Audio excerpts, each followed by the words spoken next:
Hi friends, അസ്സലാമു അലൈക്കും. പുതിയൊരു വീഡിയോയിലേക്ക് എല്ലാവർക്കും സ്വാഗതം. അപ്പോൾ ഇന്ന് രാവിലത്തെ ചെറിയ ചെറിയ വിശേഷങ്ങളുമായിട്ടാണ് കേട്ടോ ഞാൻ എത്തിയിട്ടുള്ളത്. അപ്പോൾ ഇന്നത്തെ ദിവസത്തിന് ഒരു പ്രത്യേകതയും കൂടെ കൂടിയുണ്ട് കേട്ടോ. ഇന്ന് ഞങ്ങളുടെ 9ാമത്തെ വിവാഹ വാർഷികമാണ്. അങ്ങനെ വിവാഹം കഴിഞ്ഞ് 9 വർഷം പൂർത്തിയാക്കി കേട്ടോ. ഇണക്കങ്ങളും പിണക്കങ്ങളും പരിഭവങ്ങളും പരാതികളും ഒക്കെ ആയിട്ട് അങ്ങനെ 9 വർഷം. ആഘോഷങ്ങളോ സർപ്രൈസുകളോ ഒന്നുമില്ല കേട്ടോ. സിമ്പിളായിട്ട് ചെറിയ രീതിയിൽ ഞങ്ങളുടെ മാത്രം സന്തോഷങ്ങളിൽ ഒതുങ്ങുന്ന ഒരു ദിവസം. അതുമല്ല, ഈ ഓഗസ്റ്റിൽ തന്നെ കേട്ടോ 31-ാം തീയതി മോള് ജനിച്ചിട്ട്. അപ്പോൾ മോൾക്ക് 7 വയസ്സാവുകയാണേ. അപ്പോൾ അന്നത്തേക്കാക്കാം എന്തായാലും സ്പെഷ്യലും കാര്യങ്ങളെന്ന് വെച്ചിട്ട് ഇന്നങ്ങനെ പ്രത്യേകിച്ചൊന്നുമില്ല. പിന്നെ രാവിലെ എഴുന്നേറ്റപ്പോൾ ഇന്ന് മക്കൾസ് എന്തോ ഞങ്ങളുടെ ഒപ്പം എഴുന്നേറ്റില്ല. അപ്പോൾ ഞങ്ങൾ കുറച്ച് നേരം പുറത്തൊക്കെ ഇരുന്ന് ആസ്വദിച്ച് വർത്താനമൊക്കെ പറഞ്ഞ് ചായയൊക്കെ കുടിച്ച് എല്ലാം കഴിഞ്ഞാട്ടോ കിച്ചണിലേക്ക് വന്നെ. അതുമല്ല, ഇന്ന് എഴുന്നേറ്റപ്പോൾ മുതൽക്ക് ചെറിയ ചാറ്റൽ മഴയും കാര്യങ്ങളൊക്കെ ഉണ്ട്. അപ്പോൾ എന്തെങ്കിലും ബ്രേക്ക്ഫാസ്റ്റിനാക്കാമെന്ന് വെച്ച് നോക്കിയപ്പോഴാണ് ഇന്നലത്തെ മീൻകറി കുറച്ച് ബാലൻസ് ഉണ്ടായി. എന്നാൽ പിന്നെ അത് ഒന്നങ്ങ് ചൂടാക്കി അപ്പവും ചുട്ട് രാവിലത്തെ ബ്രേക്ക്ഫാസ്റ്റ് സിമ്പിളായിട്ട് അങ്ങ് കഴിക്കാമെന്ന് വെച്ചു കേട്ടോ. അല്ലെങ്കിലും പെട്ടെന്ന് പണി തീർക്കണ ഇത് എല്ലാവർക്കും ഇഷ്ടമായിരിക്കുമല്ലോ. എനിക്കും അങ്ങനെ തന്നെയാണ് കേട്ടോ. ഈ മഴയും കാര്യങ്ങളൊക്കെ ഉള്ളപ്പോൾ കുറേ നേരം അടുക്കളയിൽ നിന്ന് പണിയെടുക്കാനൊന്നും പറ്റില്ലെന്നേ. എവിടെ നിന്നൊക്കെയോ മടി ഇങ്ങനെ തലപൊക്കി വരും. അപ്പോൾ തട്ടിക്കൂട്ടിൽ ഒപ്പിക്കാനായിട്ട് നോക്കൂ കേട്ടോ. അത് മാത്രമല്ല, 8 മണിയാകുമ്പോൾ മക്കൾസിന് മദ്രസയിൽ പോകണം. അപ്പോഴത്തേനും ബ്രേക്ക്ഫാസ്റ്റ് ആക്കാനല്ല പാട്, അവരെ കഴിപ്പിക്കാനാണ് പാട്. കഴിപ്പിക്കാതെ വിടാനും പറ്റില്ല. കാരണം ഇനി 12 മണിയാകുമ്പോഴല്ലേ അവർ വരുള്ളൂ. അപ്പോൾ അത്രയും നേരം ഫുഡൊക്കെ കഴിക്കാതിരിക്കുമ്പോൾ ശരിയാവില്ലല്ലോ. ഇതിൻ്റെ ഇടയ്ക്ക് വിശക്കുക എന്തെങ്കിലും ചെയ്ത് കഴിഞ്ഞാൽ എന്നാ ചെയ്യണേന്ന് ഓർത്ത് പിന്നെ അപ്പത്തിനുള്ള പൊടി അങ്ങോട്ട് കലക്കി സെറ്റാക്കി വെച്ചു കേട്ടോ. അപ്പം ഞാൻ കിച്ചണിൽ ബ്രേക്ക്ഫാസ്റ്റിന് കയറിയപ്പോഴത്തേനും വാപ്പിയും മക്കളും കടയിൽ പോകാനായിട്ടുള്ള ഒരുക്കത്തിൽ നിൽക്കുക കേട്ടോ. അപ്പോൾ ആക്കിന്ന് ഒപ്പനയ്ക്ക് പോകുമ്പോൾ ടിഫിൻ കൊണ്ടുപോകണം. അപ്പോൾ ഇവിടെ ഉള്ളതൊന്നും ടിഫിന് കൊണ്ടുപോയാൽ പോരാ. അവൾക്ക് എന്തോ ഒരു ബിസ്ക്കറ്റ് വേണമെന്നും പറഞ്ഞ് വാപ്പീനെ റെഡിയാക്കി കടയിലേക്ക് കൊണ്ടുപോകണം ഇതാട്ടോ കാണണേ. എന്നാൽ പിന്നെ മുടി കെട്ടിയിട്ട് പോകാൻ പറഞ്ഞാൽ ഞാൻ വേഗം മുടിയൊന്ന് കെട്ടിക്കൊടുക്കാൻ നോക്കണ്ടേ. ഇല്ല, വാപ്പി പോവും, സമയമില്ല എന്ന് പറഞ്ഞ് ആൾ വേഗം ഓടി. അങ്ങനെ വാപ്പിയും മക്കളും കടയിലേക്ക് പോയിട്ടോ. തൊട്ടടുത്ത് തന്നെയാണ്. അപ്പോൾ കടയിൽ പോയി എന്തെങ്കിലുമൊക്കെ അവരുടെ ഇഷ്ടത്തിന് മിഠായി അതും ഇതൊക്കെ മേടിക്കാൻ. ഇപ്പോൾ രാവിലെ അല്ലേ വാപ്പീനെ കിട്ടുള്ളൂ. ഇനി പിന്നെ വൈകിട്ടാവണമല്ലോ ഒക്കെ വന്നെങ്കിൽ. അപ്പോൾ സ്കൂൾ ഇല്ലാത്ത ദിവസം ഇതിവിടുത്തെ സ്ഥിരം പരിപാടിയാണ് കേട്ടോ. വാപ്പീനെയും ചാടിച്ചുകൊണ്ട് കടയിലേക്ക് പോവുക, അവർക്ക് ഇഷ്ടമുള്ളതൊക്കെ മേടിച്ചിട്ട് വരിക. അപ്പോൾ ഇന്ന് കുഞ്ഞാവ എഴുന്നേറ്റിട്ടില്ല കേട്ടോ. അതുകൊണ്ട് കുഞ്ചെറുക്കനും മൂത്തവരും ഇക്കായുമായിട്ടോ പോയേ. എന്നാൽ പിന്നെ കുഞ്ഞാവ എഴുന്നേക്കണേക്കാളും മുന്നേ തന്നെ വേഗം അപ്പത്തിൻ്റെ പരിപാടി കഴിക്കാമെന്നോർത്ത് ഞാൻ അപ്പം ചുടാനായിട്ട് തുടങ്ങിയപ്പോഴത്തേനും ആളവിടെ എഴുന്നേറ്റു കേട്ടോ.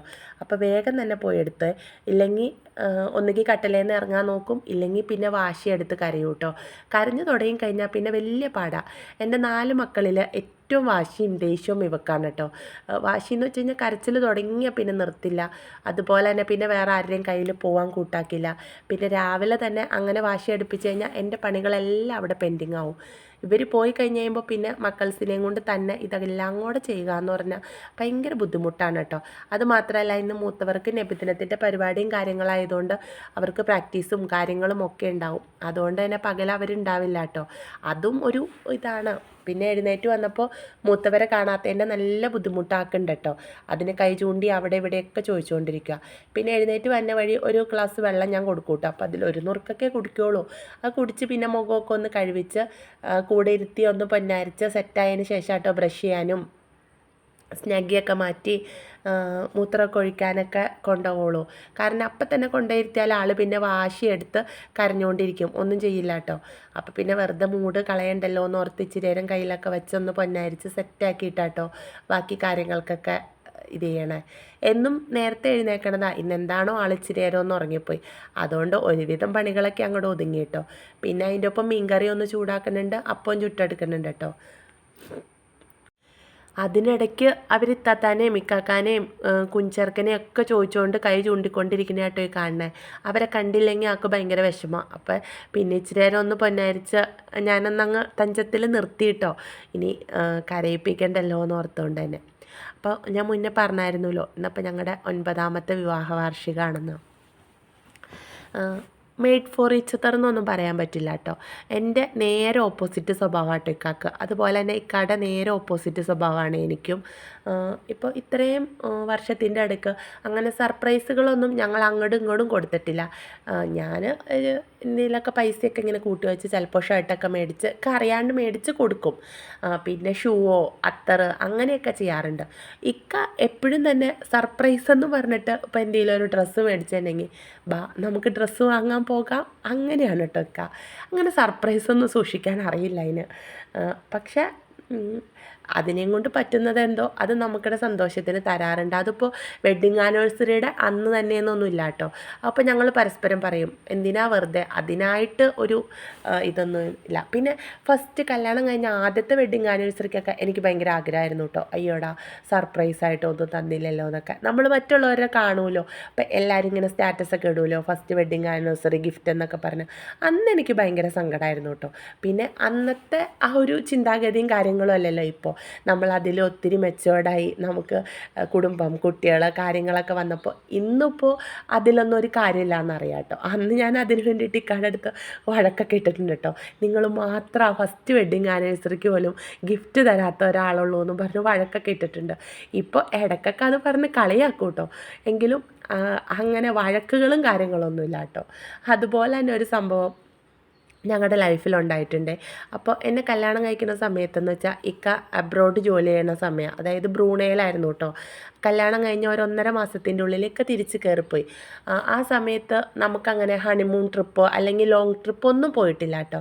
ഇക്കാടെ കുറേ സ്വന്തക്കാരുടെ അടുത്തോടെ എൻ്റെ കുറേ സ്വന്തക്കാരുടെ അടുത്തോടെ അങ്ങനെ ആ സമയത്തൊക്കെ നമുക്ക് ഈ വിരുന്നുകളാണല്ലോ മെയിൻ. കല്യാണം കഴിഞ്ഞ ഉടനെ തന്നെ നമ്മളെല്ലാ വീടുകളും ആളുകളെയും ഒക്കെ ഒന്ന് പരിചയപ്പെടുന്ന സമയമല്ലേ. അപ്പം അങ്ങനെയൊക്കെ പോയി കഴിഞ്ഞ് വന്നു കഴിഞ്ഞപ്പോൾ നമുക്കൊരു ഹണിമൂണായിട്ട് പോകാനുള്ള സമയമോ സാഹചര്യങ്ങളോ ഒന്നും ഉണ്ടായിട്ടില്ല. അങ്ങനെ ഞങ്ങൾ പോയിട്ടുമില്ല കേട്ടോ.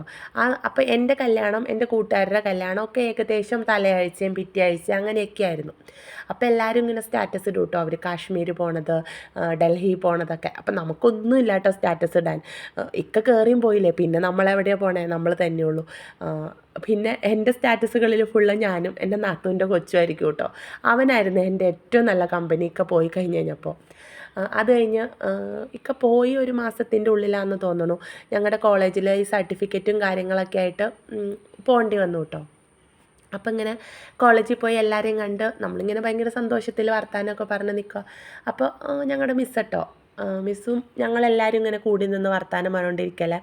മിസ്സ് ഇങ്ങനെ പറഞ്ഞു എങ്ങോട്ടാ പോയെന്ന് ചോദിച്ചു. അപ്പോൾ ഓരോരുത്തരും ഓരോ സ്ഥലങ്ങൾ പറയപ്പോൾ അപ്പോൾ ഞാൻ പറഞ്ഞു ഞങ്ങൾ ജസ്റ്റ് ഒന്ന് മൂന്നാർ പോയുള്ളൂ മിസ്സ്, അതിനെ സമയം കിട്ടിയുള്ളൂ എന്ന് ഞാൻ കാഷ്വലായിട്ട് പറഞ്ഞു കേട്ടോ. അപ്പോൾ മിസ്സിൻ്റെ പേർക്ക് മിസ്സ് തമാശയായിട്ട് പറഞ്ഞതാണെങ്കിൽ എന്നെ ഭയങ്കരമായിട്ട് ഹേർട്ട് ചെയ്തിട്ടുള്ളൊരു കാര്യമാണ്.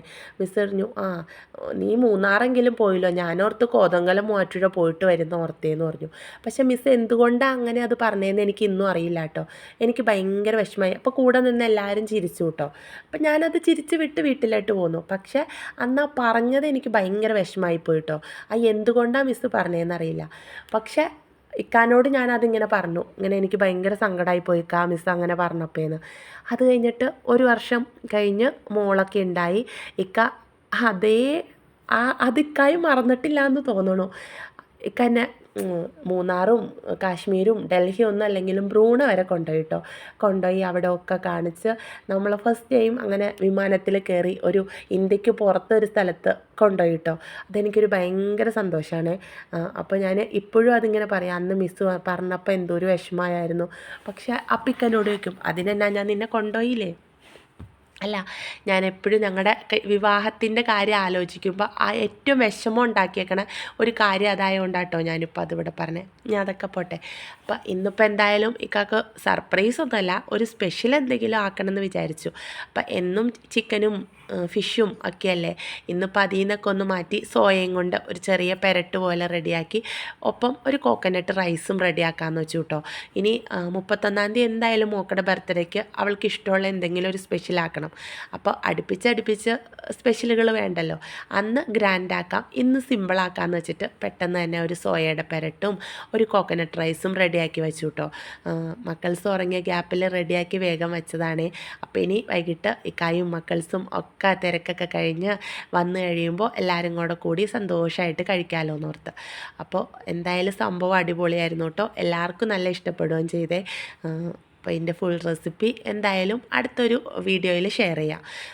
അപ്പം ഇതൊക്കെയാണ് ഞങ്ങൾക്കിടെ ആഘോഷങ്ങളും ആരവങ്ങളും ഒന്നും ഇല്ലാത്ത സിമ്പിളായിട്ടുള്ള ഒരു വെഡ്ഡിങ് ആനിവേഴ്സറി ദിവസം കേട്ടോ.